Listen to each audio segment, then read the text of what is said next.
The Midnight Alpha dungeons are kind of crazy.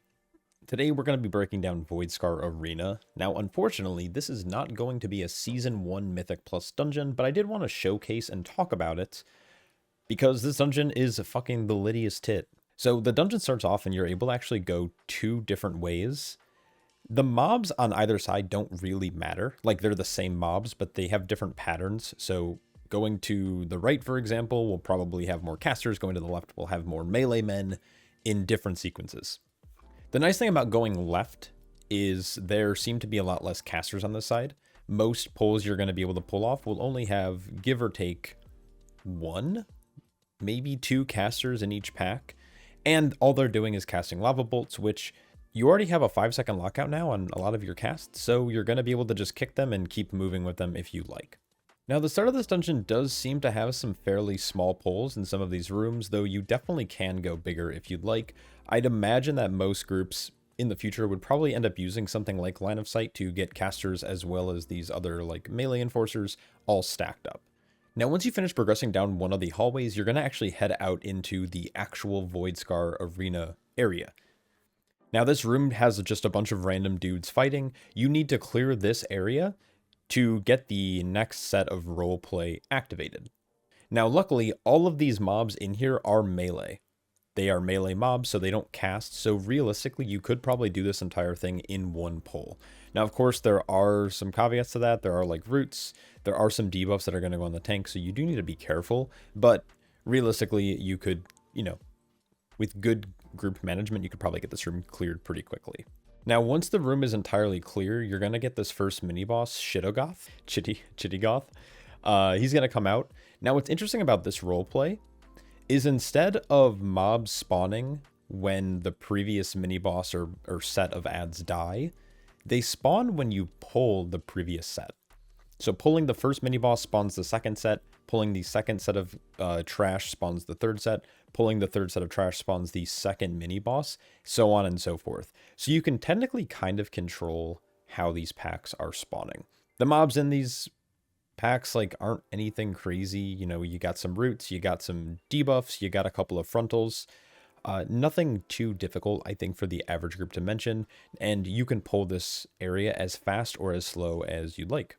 Now, once you clear the entire arena, you are going to face off against the first boss. This guy is known as Taz. He has some normal ethereal mechanics. So he has a tank buster through Cosmic Spike. He's also going to have this Kaiveza-esque mechanic where he's going to port to the center to gather shadows, and players who are targeted need to spread out. So you want to make sure you are just not in the direction or in the way of the charging shadow clone and the player being targeted, or it leaves a dot on you.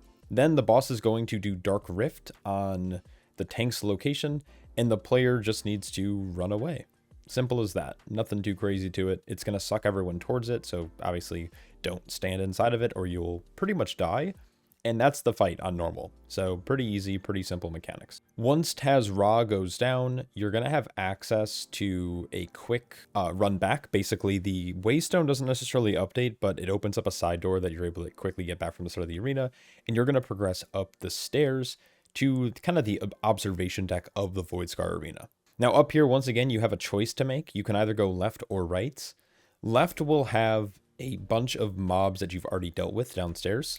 And the right has a lot more of these new bugs. Now the bugs aren't anything too scary, but in this case we are going to go to the left. Now I liked going left because it's just your average brawlers and shamans that we've already seen downstairs, so you're kind of already used to the trash. Plus you can actually pull pretty big on the left hand side, of course, if you have some coordinated kicks. The one thing that I did notice about this dungeon is there aren't that many casters throughout the entire kind of dungeon, so you can actually get some pretty big pulls going. When you approach the very end of the kind of pathway on either side, you're going to have to face off against some of these watchful harrowers, who are just these big beefy Batmen guys. They do a good bit of damage to the tank, and they do this group knockback called aerial assault. So it's going to knock you back as you're kind of trying to run against the winds. Now, interesting enough, it continues pushing you once the mob dies. So just be careful of that so you're not getting pushed back into any other mobs.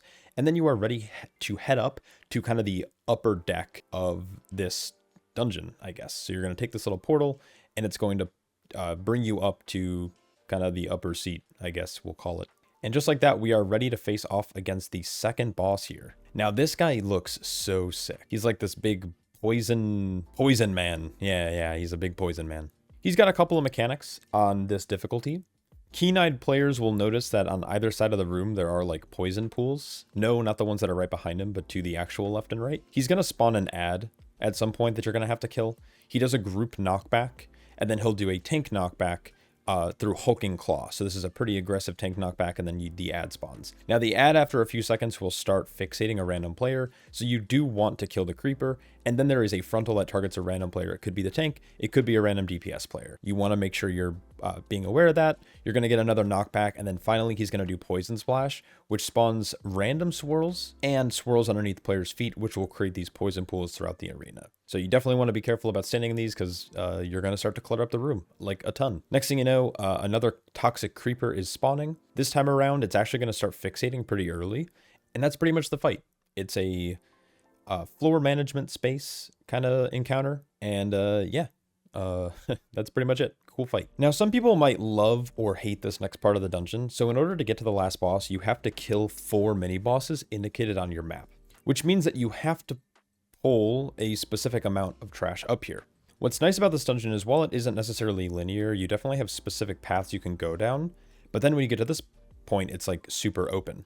Now, you can choose to avoid a lot of the trash up here, or obviously you could just pull a lot of it. What's nice is that there aren't a lot of casters. These Void Minders do this thing called Void Leash, which is just like, I believe it's a slow and it's a damage over time effect on a random player. You can either interrupt it, or once it finishes its channel and then it's like winding down, you can interrupt it with like CC and it'll stop the cast. I think channels are such a good way for Blizzard or any game to really do casters, because you can choose to kick it, or you can minimize the damage by using some type of CC if you don't have kicks available. Anyways, I don't know what this first mini-boss does because we killed him so fast in this follower dungeon for some reason.